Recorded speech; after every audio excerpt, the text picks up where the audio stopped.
Sairam, dear listeners and viewers, welcome to this program.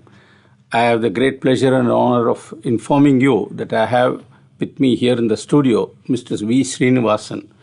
Those of you who are regular Radio Sai listeners would recall, I am sure with much delight, the conversation we had with Mr. Srinivasan many years ago describing Swami's early visits in 1980 to Kodaikanal.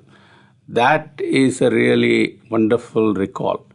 Today, he is with us for the first time in our video studio, and we are going to have a long chat with him not only today but on many subsequent occasions. For the record, let me introduce him as follows. He is an electrical engineer by training and an industrialist by profession, a very distinguished one at that. He has done much public service, no time to talk about that.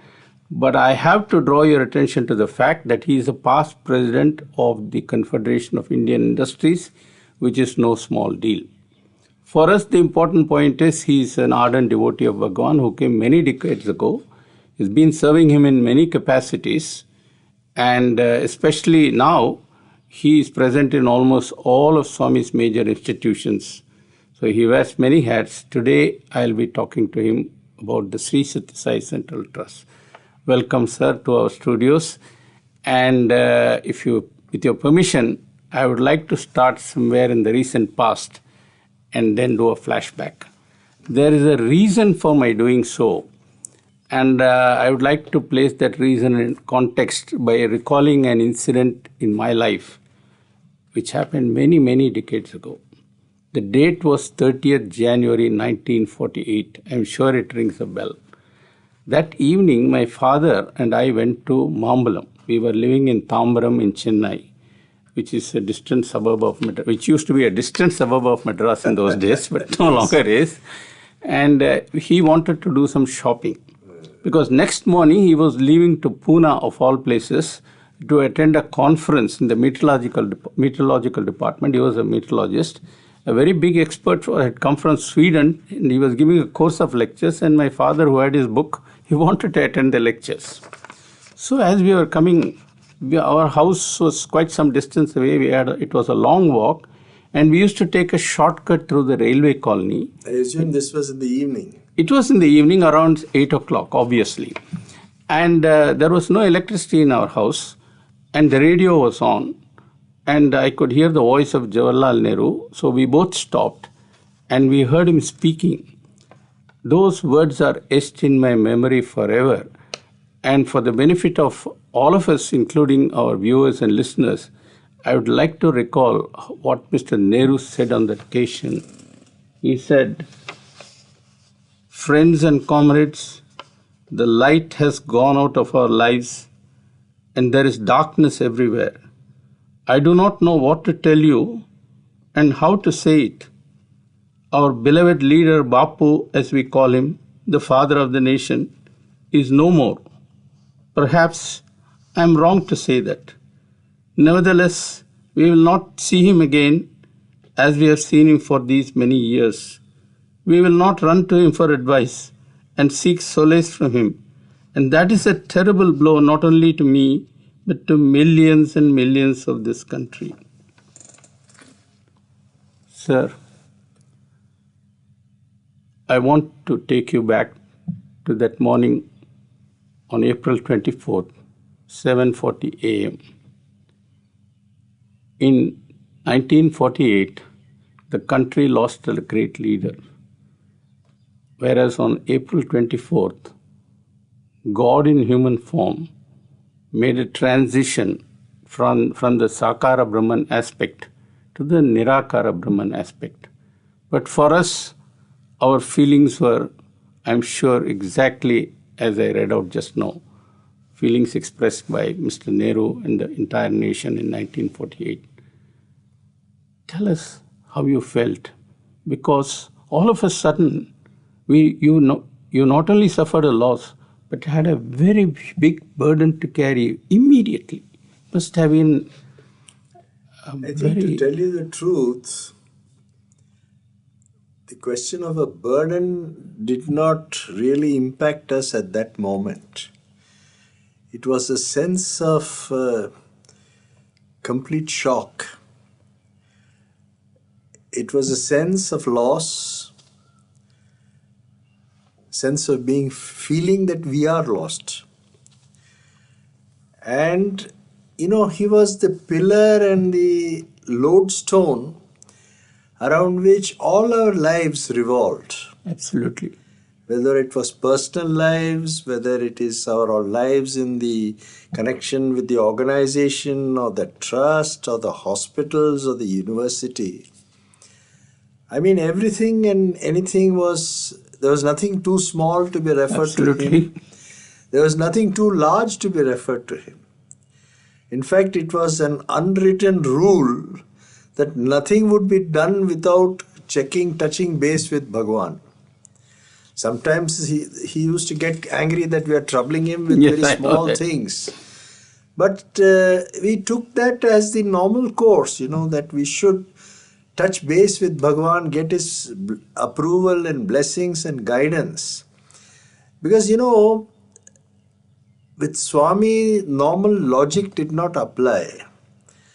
And this was one of the process of refinement, that your conventional thinking processes, we had to learn to subjugate them and to listen and accept divine directions, even though in several cases we did not understand them. Yeah, I know what you mean.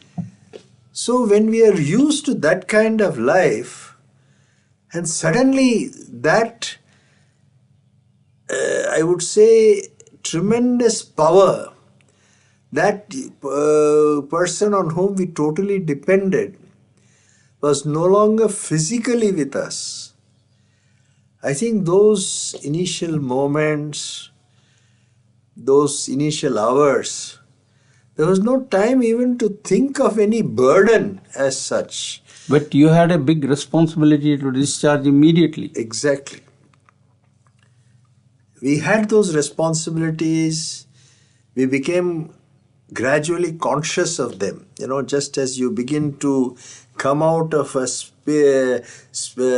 spree of unconsciousness and become conscious of the material world. It was just like that one by one we still, this has to be done, that has to be done. Now we have to take immediate steps to see that we get through the next 2-3 days on that, all the events that were in connection with that. It is only later the question of the burden and the responsibilities and the impact of these things started to bear on us. So really, if you ask me, what was my situation at 7:40 a.m.? It was the last 15-20 minutes. All of us had been reciting the mantra, Om Sri Trayambakam Yajamahe Sugandhim Pushtivartanam. See, repeatedly we recited this mantra. And that was done in unison by all those people who were present at that time. And the frank, honest answer is, I felt like a babe lost in the woods. That would really sum up my paristhiti at that time. And I suppose I should say, for the record, your task was not made any easy by the excessive and not exactly friendly media attention. Yes, the entire 3-week period, starting from March 28th to April 24th, the media was, just waiting, not with a sense of, I would say, real concern, but they wanted to make news, the kind of sensationalism on that. And that is the thing which is tragic. If you recall what you were just reading on 30th January 1948, the way the media reacted then and the way the media reacted in April 24th, 2011, a world of difference on this. Perhaps, the media at that time did not have all these sophisticated technological devices and the powers of communication, etc. You didn't have anchor reporters for whom Who are the... manufacturing news. I didn't want to go so far as to say that. But really, it was a painful experience on that. Okay, we will come. Not that we minded their asking questions, but the intention behind was what was painful to us. We'll come back to that later. But now, let me, in keeping with I promise, do a flashback and go back to, I don't remember the year, 72 or 73, you may be better informed, when Swami started the Sri Sathya Sai Central Trust formally. What was the kind of arrangement before that, or was it that there was no need for a trust at that time? Because what was the thinking of Swami in starting that trust? Maybe you are aware of that history and you could educate us if so. You see, I've reflected on this quite a bit. Oh, really? And I've tried to understand why Swami, the word, the appellation, Swami, why did he set up a public charitable trust? Why did he not choose to set up a religious trust or a society or something? You see so many of these around. But Swami, with his great emphasis on the sanctity of the Vedas, the sanctity of our Samskriti, of Sanatana Dharma, in spite of all this, he chose to set up a public charitable trust. For the record, please define the difference between a religious trust and a charitable trust, because I am not very educated on that, and we have listeners all over the world, so it would be helpful.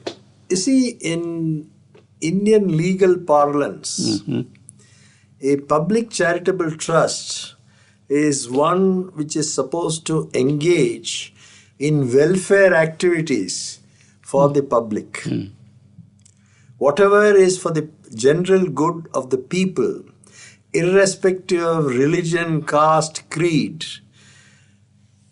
that is the objective of a public charitable trust. A religious trust, by its very definition, is one which is created to further religious activities of a particular religion.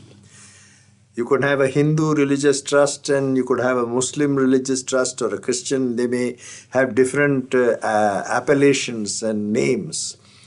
But a religious trust is just what that is. That is, it is for the furtherance of the religious activities. In terms of tax laws, etc., a religious trust has far greater leeway, while a public charitable trust has got severe constraints. It's odd, I would say, of how it handles its finances, both incoming and outgoing. And conscious of this, Bhagavan still chose to set it as a public charitable trust. And this was fully understandable, because Bhagavan did not stand for any one particular religion. correct. All religions are one. All are one, my dear son, be alike to everyone. We have heard him say so many times. So this public charitable trust set up way back at that time was clearly the hidden furtherance of his mission for the greater good of humanity. Not just one section of humanity, but for humanity as a whole on that. So this was the reason why Bhagavan chose to set up a public charitable trust. And today, it has a lot of bearing on how we function today. He was the founder trustee of the Sathya Sai Central Trust. And for many years, he was the sole trustee. While in many public charitable trusts, you have a board of trustees and on that. But he did enlarge the board of trustees sometime later, but for many years he was the founder and sole trustee. Can I make a sort of a guess? I may be right or wrong, but let me try it anyway. My feeling is that Swami didn't want to board because board would meet only occasionally, whereas if he's sole trustee, he can work 24/7. Is my guess anywhere near the truth? I think you are quite right on that. That would be a very dominant reason why Bhagavan was the sole trustee for a long period on that. So this public charitable trust which was set up by him was in furtherance of his beliefs that there were several things which, according to him, were the birthright of an human being.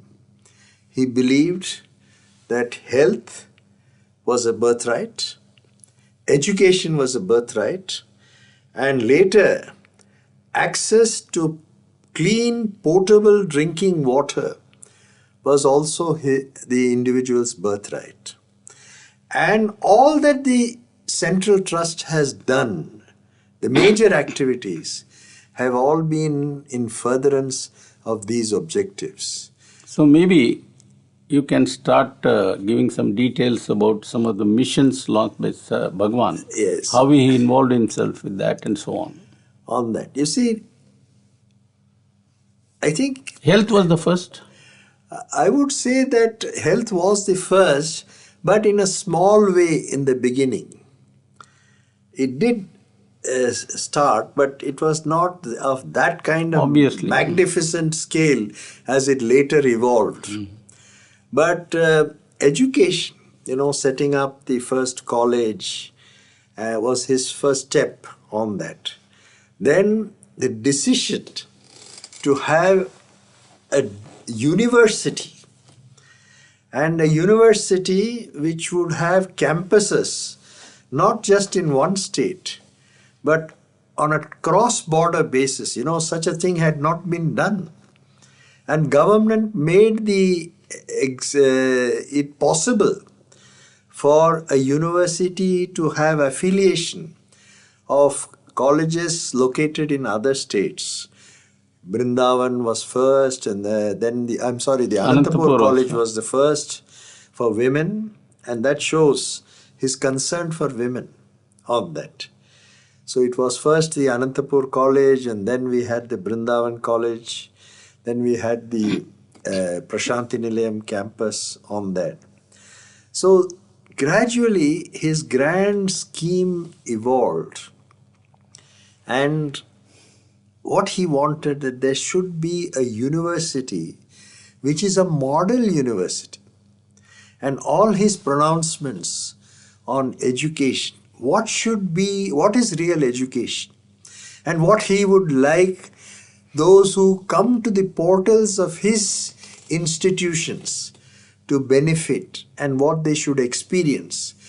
That his adage was that education is for life, not just for living.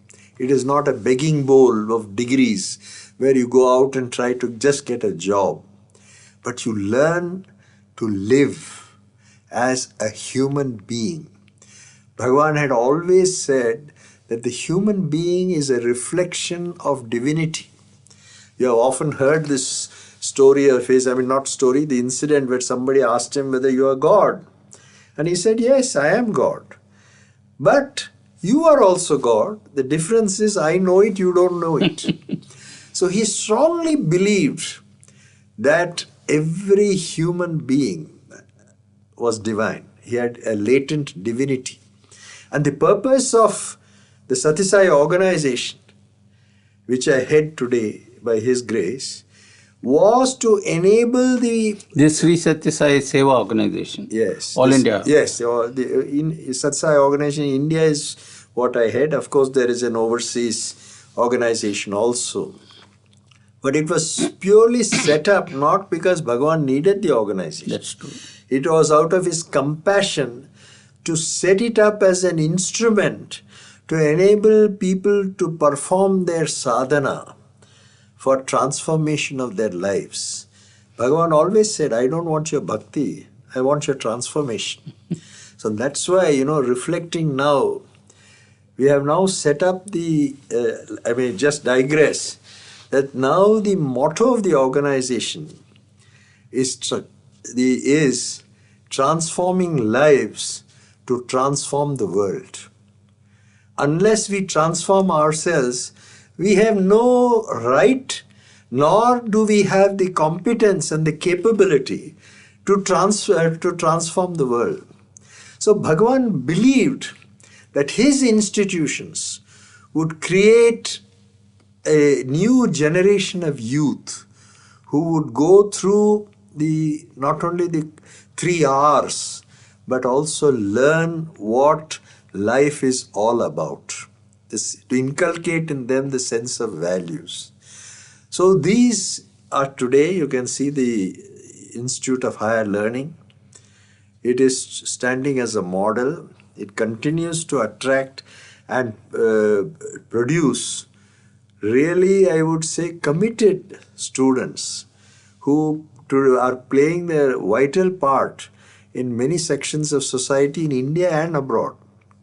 In my view, I think in setting up the university, Sri Sathya Sai Institute of Higher Learning, Swami was also giving a very important message to the world, India in particular and world at large, a message that has become very important and critical in today's situation.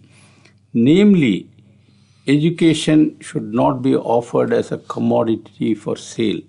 It is the responsibility of society to impart education so that today's students become tomorrow's models and good citizens.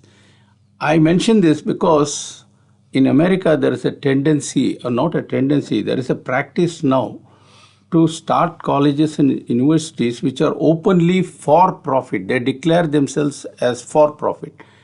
And it looks like we have acquired that virus in India. We have over 100 universities for profit, all of which are private universities. As compared to that, Swami's University is the only university, to my knowledge, which offers totally free education. Am I right or wrong? Absolutely right. Including government. I think even in IITs they charge some nominal fees. They charge pretty heavily. Is that right? You see, the centers of excellence which are being set up, yes, they are centers of academic excellence, but are they centers of human excellence? I think you and I have much to talk about that. We will come to that in a later conversation. But this is where, Bhagavan also, the institutions which he set up, whether the university, whether it is the hospitals, the water projects, he never did these for his own personal, I would say, fame or publicity or any such thing. He repeatedly said that these are models. These are capable of being replicated. That it is possible that you can run a totally free university which has the highest standards of education. It is possible to set up hospitals giving the highest medical care totally free of cost. When this hospital, coming to the hospital, if I may, with your permission. Sure, because it's part of Central Trust activity. You see, when this hospital was first contemplated, there were so many doubting Thomases. The year was? I think the first, the Sathya Sai Super Specialty Hospital was commissioned in 1991. November 22nd, 1991 is when the first surgeries were conducted.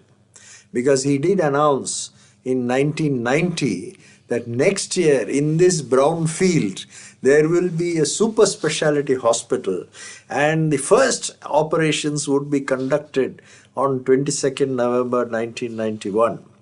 Now there lies a story in itself, which I don't think we have the time today. But perhaps it is something we should talk about in one of our later conversations. I welcome that. On that. I am very keen to know the story. Anyway, carry on. I was please. actively involved in that, and I think I can definitely share with your listeners the miraculous events which took place in the commissioning of that hospital. But even then, coming to the point I was making, he set up these hospitals in 1991 and they are running today. It is running now for what? If the mathematics is right, 21 years. That it is proving to the world when people said it cannot be done, it is impossible. He has proven by example. Bhagavan always says, first do, then talk. So he did, he has done, and then he has talked about it after it started working this. For the record, we must note that in 1991, Puttaparthi was still a village. If I am not mistaken, it was still a panchayat. Absolutely right. In one of the most backward districts of Andhra Pradesh, of India as such. And for people to believe that in a rural area with such, we didn't have the kind of broadband connectivity which you enjoy today. In such a place, to set up a super specialty hospital, and that also free of cost, I think they all, they didn't have the courage to contradict Bhagavan, but privately they expressed all kinds of doubts on this. But Bhagavan was very clear that it will be possible. And he repeatedly said, it is possible to replicate this on that. Similarly, the water project, if you recall his speech when the late Sri Narasimha Rao was present, when he announced the water project, he made it clear that this was really the role of the government to set it up. Yes. But he is willing to come forward and do it. And imagine a water project involving 5,000 kilometers of pipelines, several huge reservoirs, purification plants, the last mile connectivity or deliverability, if I may coin a word, that to ensure all that, and done in a record time of 18 months, connecting 750 villages. I mean, this was a great miracle. We may call it an achievement, but a miracle. But again, Bhagavan said that it can be done. And if you recall his speech in the cooperage in Bombay, yes, very much. I think you had a ringside seat at that time. As how he told those people in Bombay that you are living in these luxurious high-rise buildings, and at the base of your building there are the slums and the hutments. What are you doing about it? So really, if you see the total costs involved, they are large, but they are by no means unachievable. You hear today of hundreds of crores of rupees being spent on projects which never see the light of day. But Bhagavan spent that kind of money and brought about reality for all these projects. Talking about the light of day, if you allow me a minute of what you call time, when the super speciality hospital was inaugurated in Bangalore, Whitefield, Bangalore, on the occasion of the first anniversary, there was a symposium on healthcare or something like that. And the Health Minister of India spoke on that occasion. And he said that there is a hospital which is still to come up at that time in India, for which the foundation stone was laid 3 times, not once. He said, there is a hospital which tried to come up 3 times, but didn't come up at all. So, and as you know, Bhagavan was always dead against foundation stones. He always had only inaugurations. Yes. Because he said, I will not lay foundation stones like politicians do, yes, which projects don't see the light of day.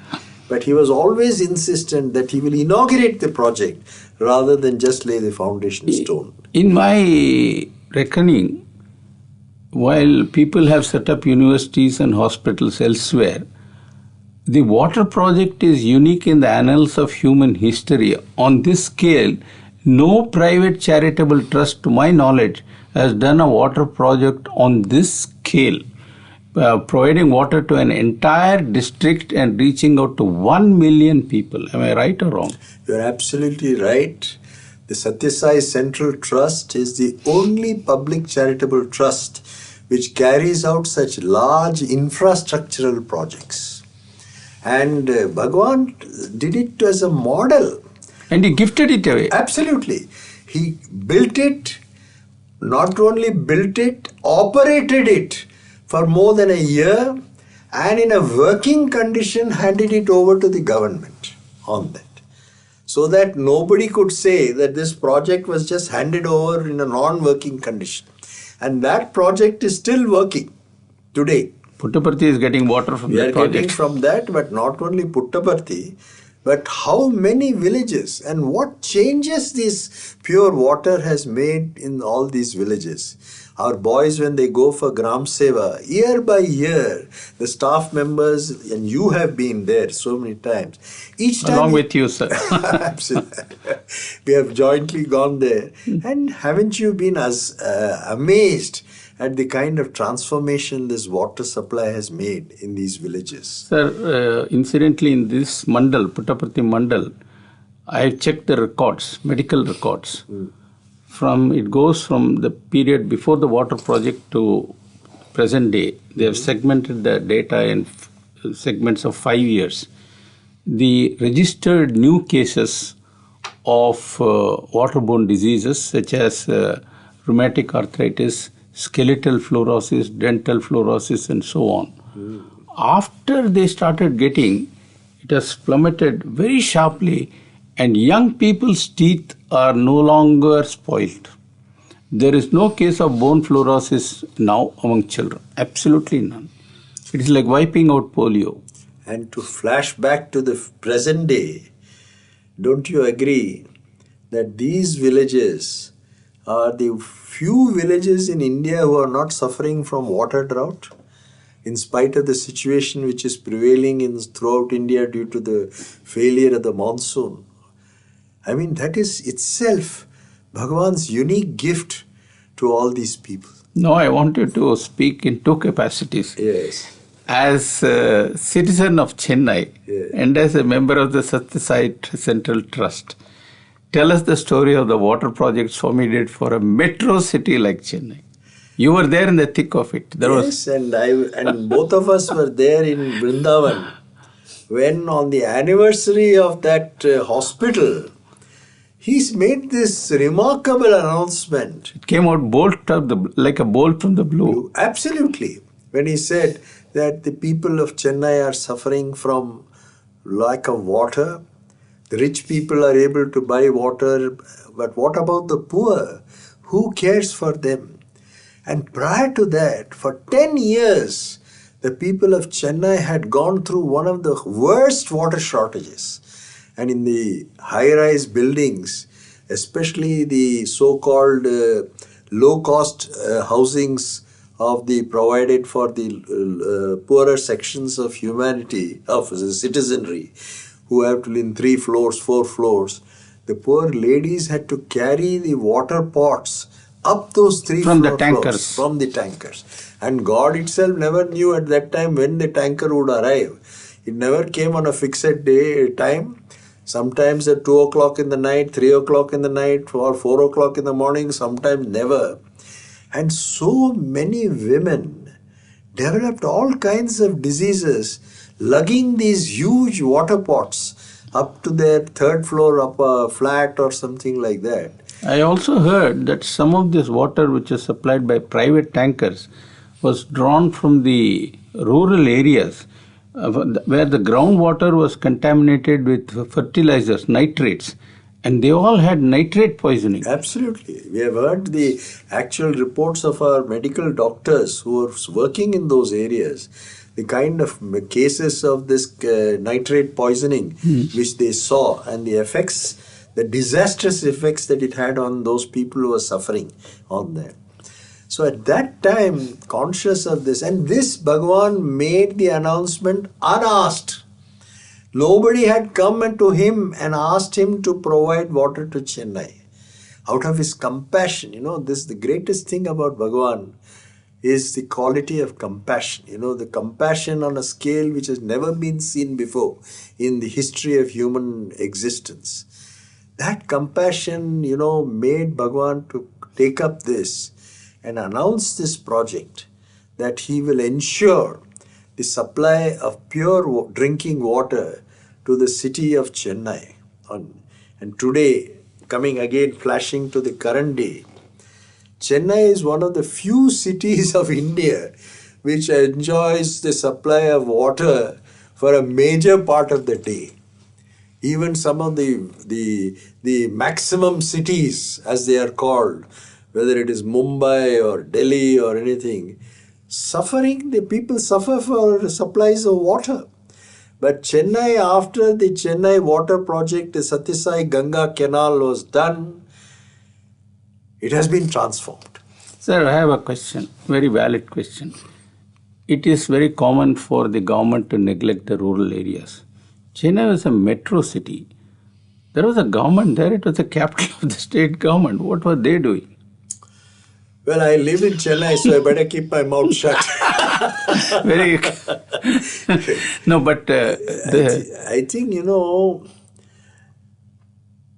as usual, many of our governments are involved in their mundane, humdrum things, and they are not really responding to the absolute problems which are faced by their citizens today. And Chennai was really suffering on that. And it was a simple thing to do. As you are aware, the Chennai water project is part of the tripartite agreement between the states of Maharashtra, Andhra Pradesh and Tamil Nadu. And Karnataka for the benefit of... Yes, you're right, Karnataka. And its government of Tamil Nadu had deposited the money with of its share of the proposed expenditure with the government of Andhra Pradesh for this execution of this project. A so-called canal was produced. But so-called, because it was in fact a ditch. It was just a mud ditch in which water let out into one end would never reach the other end on that. Tremendous seepage loss, there was theft of water, breaches which took place in the canals on that. And what did Bhagavan in his vision do? He got the best engineering contractors, Larsen Toubro, and they employed the state-of-the-art equipment to completely line this canal with concrete to make sure that seepage loss is almost zero, because they also followed the latest technique. As you know, all canals are lined with polythene film to make sure that water doesn't percolate. And the concrete was laid on top of that using the latest paving machines. And after that project has been completed, as against the contracted supplies of 12 TMC per year, we had the maximum ever got was around 3 to 4 TMC.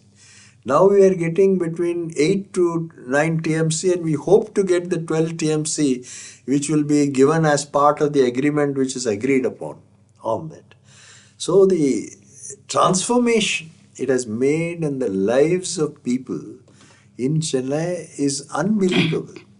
And the kind of exploitation of groundwater, that belt which was there called Palavakam by the seashore, that was one of the miracles of nature, that by the seashore there was pure water available.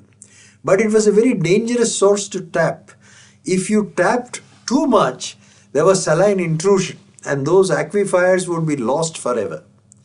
And this was the danger. In some cases, those aquifers did get polluted with saline intrusion when before the Sai Ganga Canal project was done. Now all those aquifers are being preserved, and Chennai continues to get the greatest gift from Bhagwan of pure drinking water. It is right, it is a metro, not a rural area. But again, it is an example. Bhagwan always said that if people work together, nothing is impossible. And that was the secret why Bhagwan's projects all got executed in time. There was no project which got later more than 18 months. Mostly they were done within 12 months. How did it do? How did Bhagwan did any jadoo or mantra or tantra? No. He used ordinary people but made them do extraordinary things. Why? They were all working to one objective. They were working together and there was commitment to one ideal on that. So it was to establish on the ground that people working together can achieve the impossible. And that was what was Bhagwan's projects had exemplified. So all these three areas, education, health, water supply, Bhagwan has set up model projects for the rest of the world to see. And as you know, the water project was highlighted in the Kobe World Conference on Water as an exemplary project, and showing also this is a newer and a model solution of funding and setting up infrastructure projects. So the Central Trust, its priorities have been that, and they continue to be that today. So as it stands today, what is the vision of the Central Trust? So long Swami was chairing it.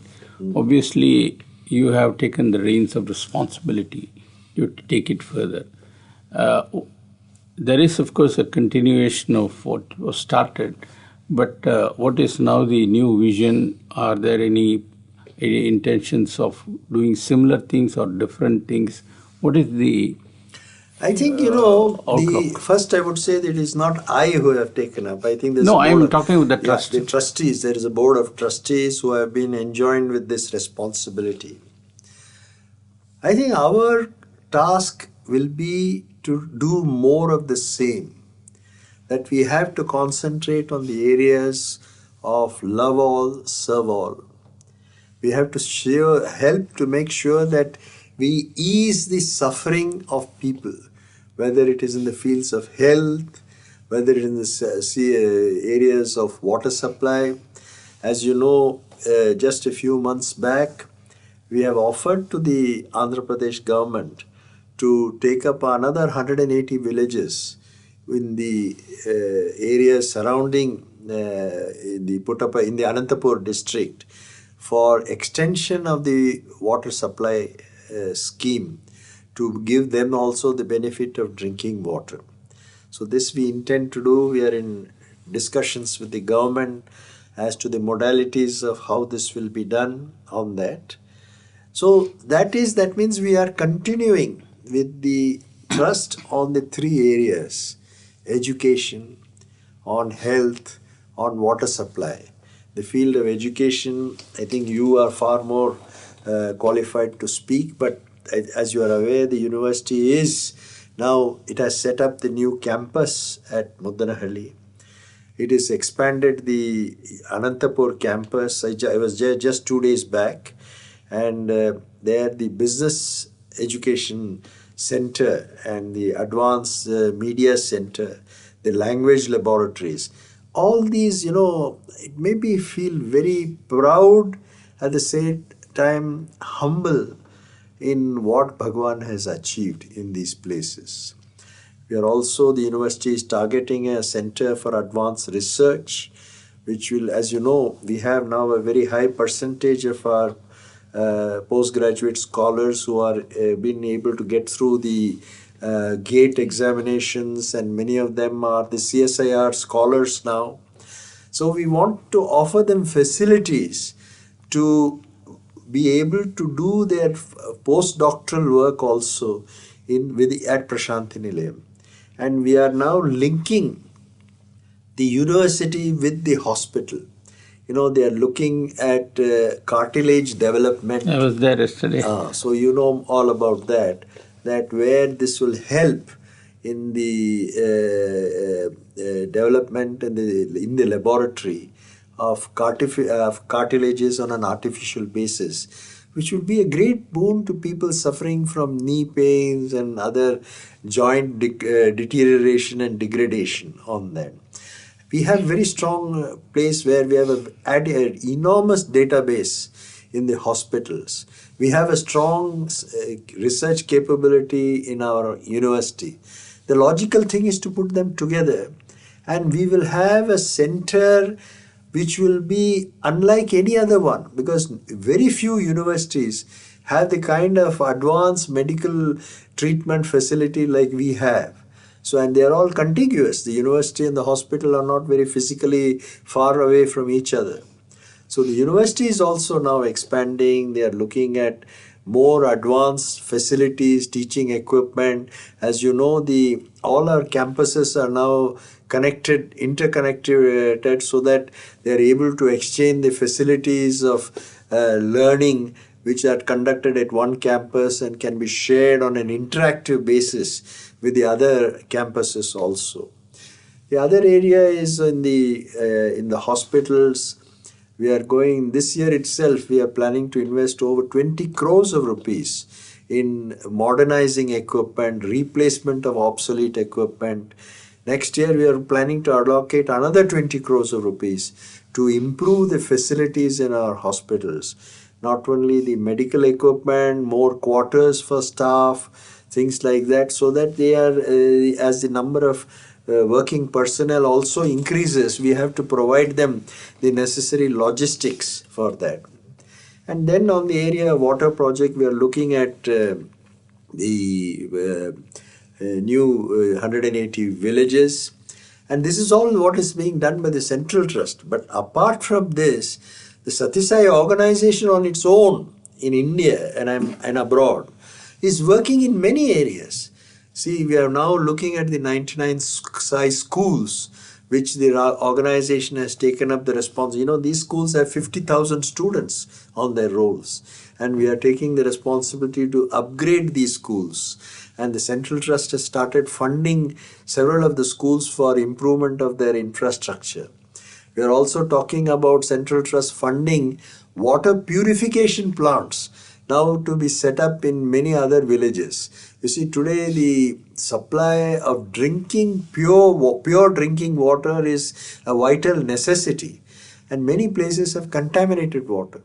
So the organizations has so far set up 36 plants in so many villages which are working very satisfactorily. They use all it's funded by the Central Trust. Yeah. No, these are so far been funded by the organization itself. But now the Central Trust is willing to fund at least 100 plants a year, which will be set up by the organization. So there's a close working of the Central Trust and the organization together to set up water purification plants in the rural areas of India, all the states of India, not any particular location.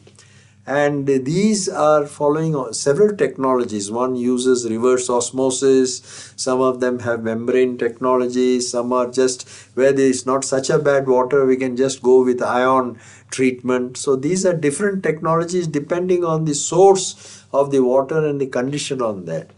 So similarly, for example, the organization's health activities are also so many, if you see the number of medical camps, the number of patients which are transient, the SSS Village into SSS VIP program, which is the Sathya Sai Village Integrated Program, works on a holistic basis in 1,300 villages in India, looking after all the 7 cares. We say there are socio care, agricultural care, educational care, health care, and all these areas we are looking that this is what a holistic basis a village has to be provided. So in those areas also we are doing a lot of work on sanitation, on water purification, augmenting water resources, water conservation, providing, the kind of knowledge on drip irrigation. on organic agriculture. So these are all supplemental to what the Central Trust is. I will come to that in a... We need to discuss the organization entirely because it's too big to be fitted in one. Exactly. Time is running out. But I want to end with a very specific question that again relates to the Central Trust. In a sense, it all began here in Swami's ashram. And ashram is the nerve center of the Central Trust and the devotees world, and the world itself. Absolutely. It has expanded enormously from the time Swami moved in here in 1950. And all of us are expecting that this place is going to grow very fast, like Shirdi has grown in recent times.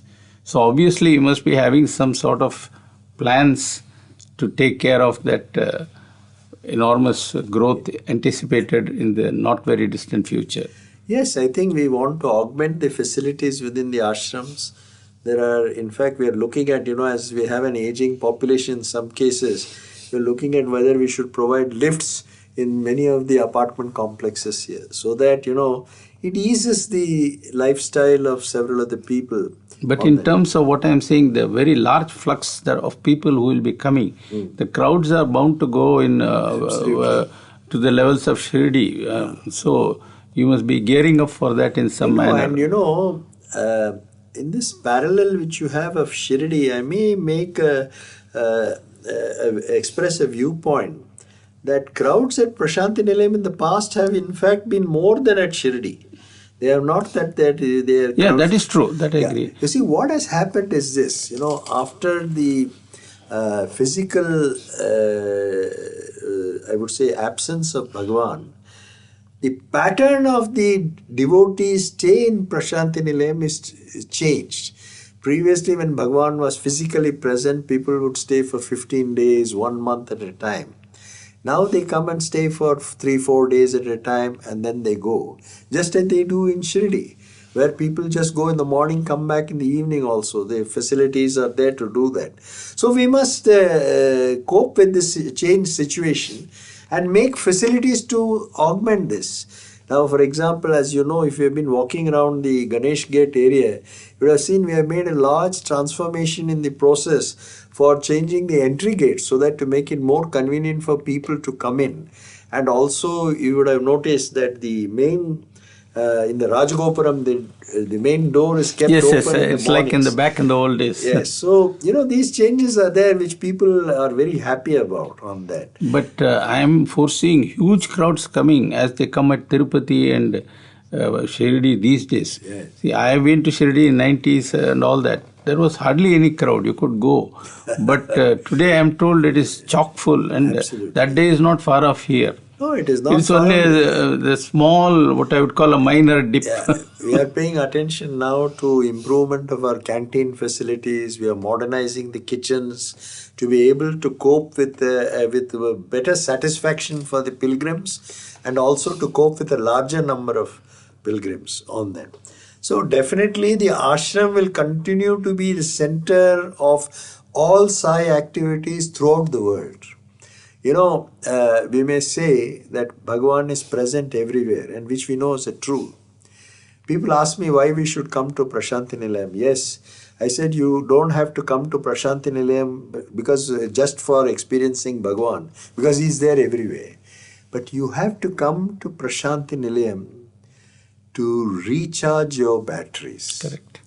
Unless you come and sit quietly in front of the Samadhi, without indulging in chit-chat and talking nonsense, to stay quiet, to experience the voice of divinity which talks in the depths of silence. That you have to do, and that is when your batteries get recharged, so that you can go back to your own areas, serve people in your own areas, experience Bhagavan in your own areas. But you have to come regularly to Prasanthi Nilayam, which is where Bhagavan was, is and will be. There is no doubt about that. I was very happy to see that soon after Mahasamadhi, there was a big German group. And just after Guru Purnima, we had a very big Russian group. Yes. So that continues. The Middle East group, the Chinese people who come, all those festivals, every one of them continues. So We have just a few minutes left, and I will leave you the last word. What is it that you would like to tell our devotees and listeners as we bring this conversation to a close? I would say that we have to remember with gratitude that out of the millions and billions of people, we are fortunate to be devotees of Bhagavan, to have experienced that avatar who was, is and will always be with us. We have to see how fortunate we are compared to others who didn't have that opportunity. That is my last word, which I would like to give.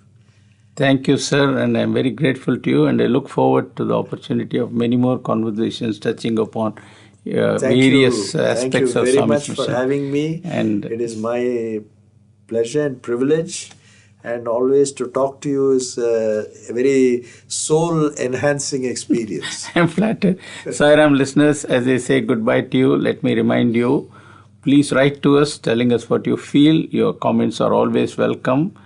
And we get enriched by it, and it also helps us to improve and correct our shortcomings. Thank you, goodbye, and may Swami's grace always shower on you. Jai Sai Ram. Sai Ram.